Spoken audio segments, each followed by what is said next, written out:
حضرت خواجہ معین الدین چشتی اجمیری رضی اللہ تعالیٰ عنہ سرکار، آپ سرکار با کمال کرامت والے ولی تھے۔ آپ سرکار ایک دن کسی جنگل میں کیکر کے درخت کے نیچے بیٹھے تھے، تو اس وقت جو راجہ تھا اس کا ہندوستان کا، وہ مخالف تھا۔ اس کے بندے آئے، اس نے کہا بابا ادھر سے اٹھ جاؤ، ادھر تو ہم نے اپنے اونٹ بٹھانے ہیں، تو اس کیکر کے نیچے ڈیرا لگا لے۔ آپ نے فرمایا اچھا ٹھیک ہے۔ آپ اٹھے، اپنے غلام کو بھی اٹھایا، چلو اس کیکر کے نیچے۔ جب وہ بابا خواجہ معین الدین چشتی اجمیری علیہ الرحمہ آپ اس کیکر کے نیچے بیٹھ گئے، تو جب وہ کھانا کھانے کے لیے ان کے نوکر چلے گئے اونٹ چھوڑ کے، تو آپ نے اپنے غلام کو کہا کہ جاؤ اور اونٹوں کے کانوں میں کہو کہ وہ جو بابا بیٹھا ہے نا کیکر کے نیچے، وہ کہہ رہا ہے کہ یہاں بیٹھے رہنا ہے، یہاں سے اٹھنا نہیں ہے، یہاں سے اٹھنا نہیں ہے۔ خواجہ معین الدین چشتی اجمیری کے غلام جا کے اونٹوں کے کانوں میں کہا ٹھیک۔ تھوڑی دیر بعد اس کے نوکر جو راجہ کے وہ آئے، اونٹوں کو اٹھا کر تھک گئے ہیں۔ اونٹ اٹھنے تو دور کی بات ہے، وہ اپنے سمت بھی چینج نہیں کرتے، ہلتے جلتے ہی نہیں ہیں۔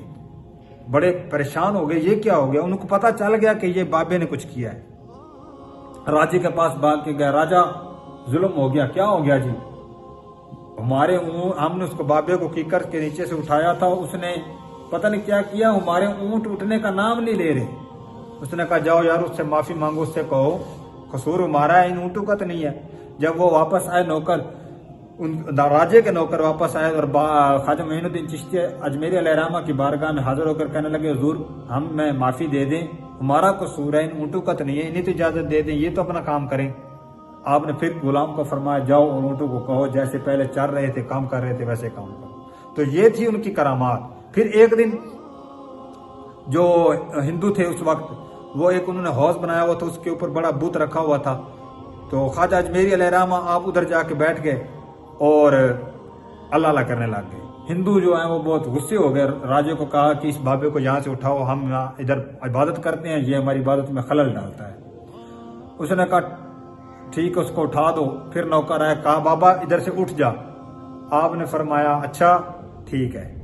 آپ نے کیا کیا؟ سب سے پہلا کام تو یہ کیا، آپ نے اپنا لوٹا مبارک ادھر رکھا اور حوض کے پانی کو کہا سارا اس میں داخل ہو جا۔ حوض کا سارا پانی اس میں داخل ہو گیا۔ جتنا حوض بڑا تھا، اتنا حوض تو بڑا ہوگا نا کہ وہاں سارے ہندوستان کے جتنے بھی وہ لوگ نہا کر، عورتیں اور مرد وہاں عبادت کرتے تھے اس بت کی جو اوپر پڑا ہوا تھا۔ تو خواجہ اجمیری نے فرمایا کہ اس لوٹے میں داخل ہو جائے۔ سارے حوض کا پانی اس لوٹے میں داخل ہو گیا، حتیٰ کہ لکھا ہے کہ اس حوض کے پانی کی بجائے پورے اجمیر شریف کا پانی اس لوٹے میں سما گیا۔ ادھر سے مال تڑپنے لگ گیا، مچھلیاں تڑپنے لگ گئیں، بال بچے جو ان کے تھے وہ تڑپنے لگ گئے، پانی نہیں مل رہا۔ تو آپ نے پھر کیا کیا، اس پانی کو، لوٹے کو پکڑا اور اس بت کے پاس جا کر کہا ہندو اور ان سکھوں کا کہنا مانتا ہے چاہے نہیں مانتا، میں محمدی غلام تجھے کہہ رہا ہوں، چل میرا لوٹا اٹھا اور میرے ساتھ چل۔ ہائے ہائے، میرے ساتھ چل۔